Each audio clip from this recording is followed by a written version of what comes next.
جی لیکن ایک بات بتا دوں آپ کو، 15 منٹ رہ گئے، بہت نکتے کی بات۔ 3 طبقے ہیں دنیا میں، 3 طرح کے لوگ۔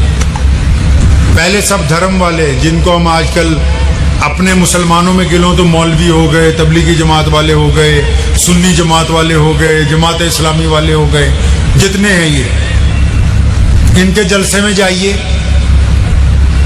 تو ایک ہی بات ہے کہ اللہ کے ساتھ جڑ جاؤ، اللہ کے ساتھ جڑ جاؤ، دنیا بھی ملے گی، آخرت بھی اچھی ہو جائے۔ نماز پڑھیں، روزہ رکھیں، ٹھیک ہے، یہ ان کی بات بالکل درست ہے، اس میں کوئی خامی نہیں۔ جتنے بھی دھرمی لوگ ہیں وہ یہ کہتے ہیں دھرم سے جڑو، جڑ گئے جی، لیکن جب کوئی پریشانی آئی، دکھ درد آیا، مصیبت آئی تو یہ بولتے ہیں کیونکہ ہم تو مذہبی لوگ ہیں، یہ ہمارا کام، باقی ہمارا کام نہیں ہے۔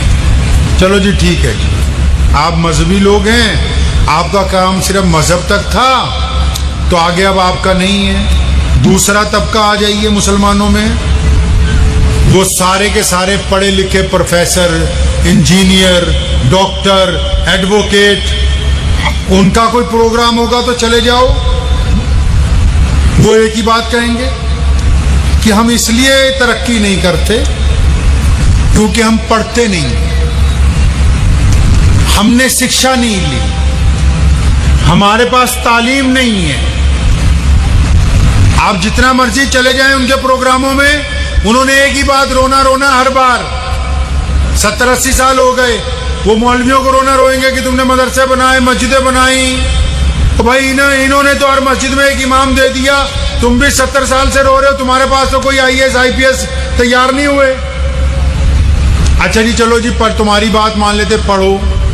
اچھا جی، جتنے لوگ پڑھ لکھ کے افسر لگ گئے، ڈگری والے لگ گئے، پھر جب کوئی پریشانی کا دن آیا، دکھ درد کا دن آیا، مصیبت کا دن آیا تو بولتے ہیں کیونکہ ہم ملازم ہیں، ہم تمہاری مدد، ہاں جی تمہاری مدد نہیں کر سکتے۔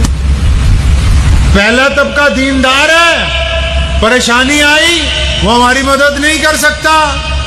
دوسرا طبقہ پڑھا لکھا ہے، سرکار میں بھی عہدے دار ہو گیا، دکھ درد پریشانی آئی وہ بھی کہتا میں فرنٹ لائن پہ آ کے آپ کی مدد نہیں کر سکتا۔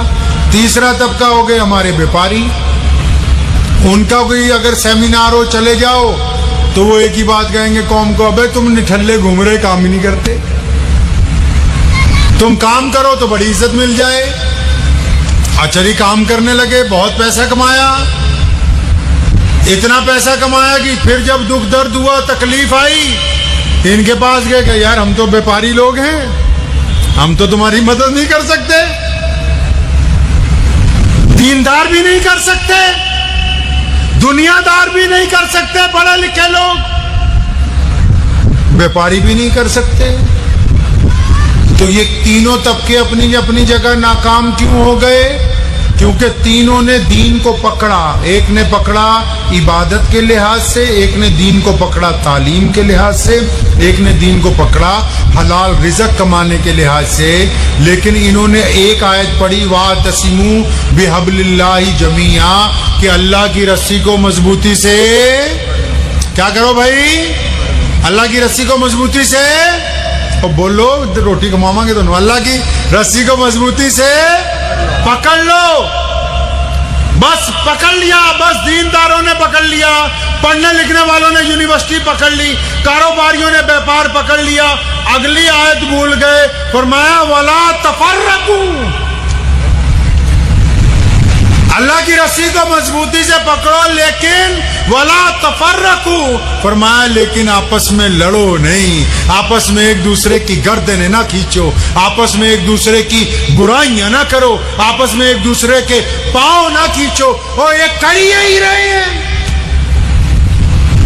پتہ لگا کہ مضبوطی تو تب آئے گی، یہ اچھے راستے پہ تب جائیں گے جب اللہ کے کہنا ماننے کے ساتھ مکمل کہنا مانیں گے، مطلب اللہ کے راستے پہ چلیں گے لیکن آپس میں لڑیں گے نہیں۔ اگر ہمارے دیش کی بات کر لوں تو بھارت کے سلوگن میں ایک ہی بات سب سے آگے لکھی جاتی ہے کہ بھارت کی وشیشتا یہ ہے کہ یہاں انیکتا میں ایکتا ہے.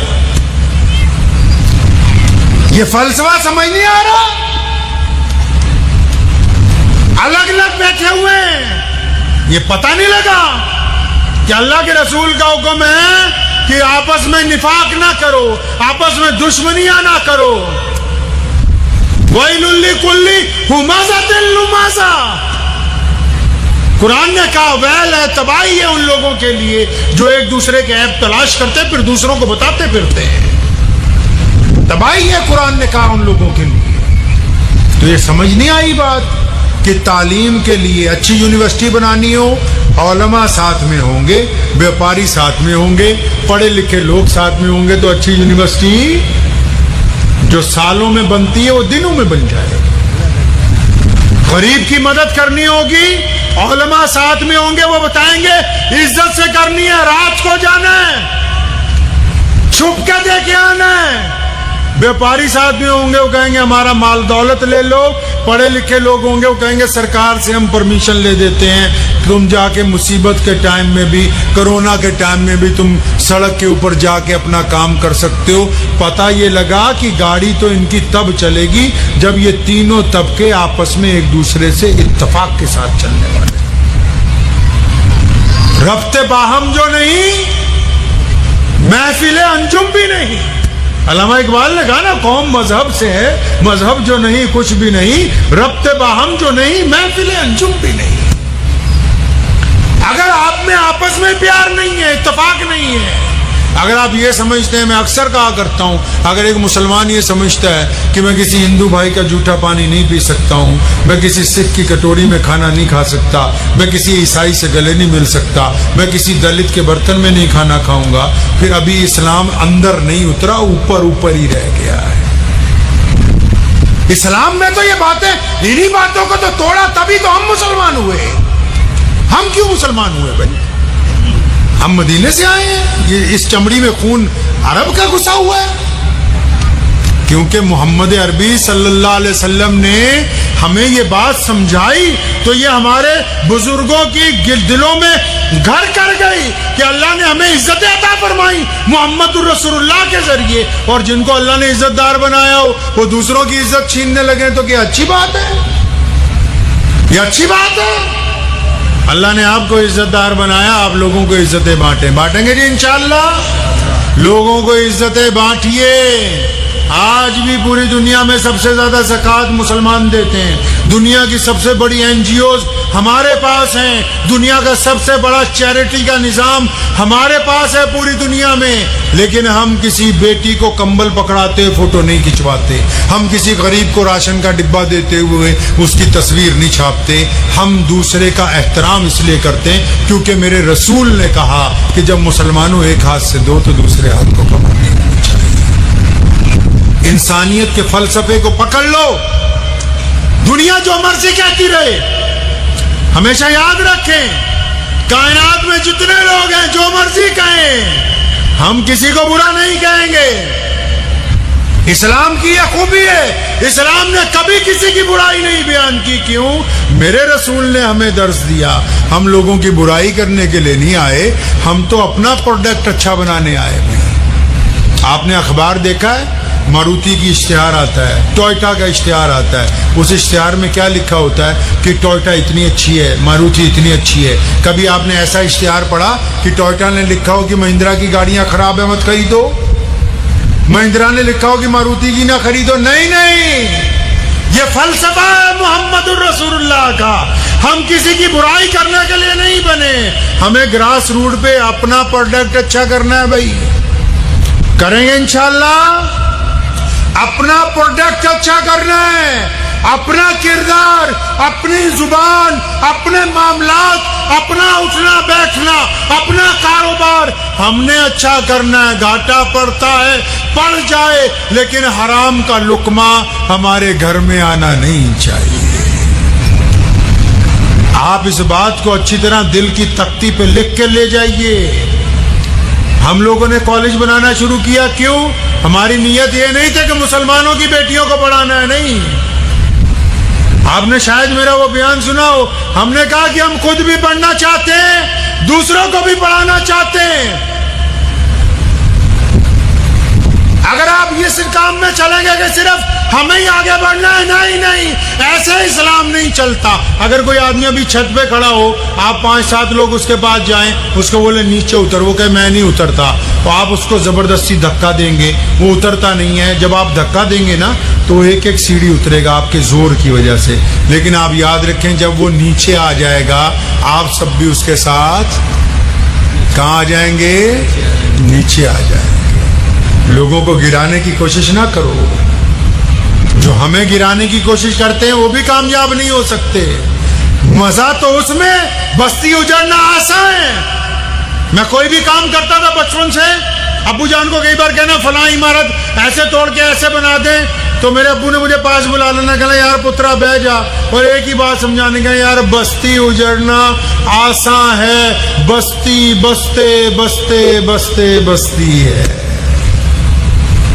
آگ لگانا کمال کی بات ہے، کوئی پیڑ لگا دینا کمال کی بات ہے، کسی کو بھڑکا دینا کوئی کمال کی بات ہے، کسی گرتے ہوئے کو سہارا دے دینا کمال کی بات ہے، کسی کو نفرت کے لیے تیار کر دینا کمال کی بات ہے، کسی کے ساتھ کسی کی ناراضگی کو دوستی میں بدلوا دینا یہ کمال کی بات ہے۔ ایسے بھی سوچنا شروع کریں کبھی کہ ہم نے نماز پڑھنی ہے۔ رسول اللہ نے فرمایا کہ پھلدار درختوں کی آبیاری کرو، خود مدینہ منورہ میں اپنے ہاتھ سے درخت لگائے۔ صحابہ کو فرمایا کھیتیوں کو نقصان نہ ہو جائے، فرمایا دریا کے کنارے بیٹھے ہو پانی اتنا استعمال کرو جتنی ضرورت ہے، باقی پانی گندا نہ ہو جائے۔ یار کیسے سوچتے ہو مذہب سے؟ عجیب بات ہے، مذہب صرف مسجد میں نہیں ہے، مسجد تو اس مذہب کی وہ طاقتور بنیاد ہے جس نے آپ کو خوبصورت انسان بنا کے اس سماج کے اندر بھیجنا ہے، مسجد کو اس کام کے اندر لے کے آئی ہے۔ ان نمازوں کو ایسا بنا لیجئے کہ ان نمازوں کی وجہ سے لوگ آپ کو کہیں کہ یہ بندہ نمازی ہے، جھوٹ نہیں بولتا، یہ بندہ نمازی ہے، بے ایمانی نہیں کرتا، یہ بندہ نمازی، اس کی آنکھیں جھکی ہوئی ہوتی ہیں۔ لطف یہی ہے، زندگی کا لطف یہی ہے۔ اگر آپ نے زندگی ابھی تک جی نہیں ہے، ناراضگیوں میں ہی گزار دی ساری زندگی، پھر تو کوئی لطف کا کام نہیں نہ کیا۔ یار کچھ تو ایسا کرو کہ کسی ناراضگی کو اپنے اندر ڈھال لیجئے کہ ہم نے اپنا کوئی دل تو بڑا کرو۔ یار میں نے بہت سارے لوگوں کو سنا، آپ کے یہاں بھی 2-4 ایسے ہیں یار، جس کو بھی کہتے منہ پہ کہہ دیتا ہوں۔ ایسے لوگ ہیں بہت سے آپ کے دوستوں میں جو بیٹھ کے بڑے فخر سے یہ بات کہتے ہیں، یار میں تو منہ پہ کہتا ہوں جو کہتا ہوں۔ جو بے ایمان ہے ایسا کہتے ہیں، سن لو بات، جو دوستوں میں ایسا بندہ ہو جو آپ کو کہتا ہو کہ میں ہر ایک کے منہ پہ کہتا ہوں سچی بات، یہ سچی نہیں کہتا، یہ اس کی بے عزتی کرتا ہے۔ سچی کہنی ہوتی تو رات کو گھر پہ جا کے نہ کہہ کے آتا کہ میرے بھائی فلاں معاملے میں تیری عزت لٹ رہی ہے، میں تیرا ساتھ دیتا ہوں، اپنا ٹھیک کر لیں۔ یہ سچی نہیں کہتا، اس کا دل اتنا چھوٹا ہے کہ اپنے بھائی کا ایک عیب نہیں چھپا سکا، اس کا دل اتنا چھوٹا ہے کہ اپنی دوست کی بیٹی کی ایک بات اپنے دل میں نہیں چھپا سکا، اس کے پیٹ میں درد ہوتا رہتا ہے، کس کس کو بتاؤں۔ قرآن نے کہا وَيْلٌ لِكُلِّ ہُمَزَةٍ لُمَزَةٍ، فرمایا بس تمہارے لیے رگڑا لگنے والا ہے۔ اچھا ہم نے سوچا قرآن مردے بخشوانے کے لیے، نہیں، قرآن اس لیے نازل ہوا کہ ہمیں سیدھے راستے پر لے کے آنا ہے۔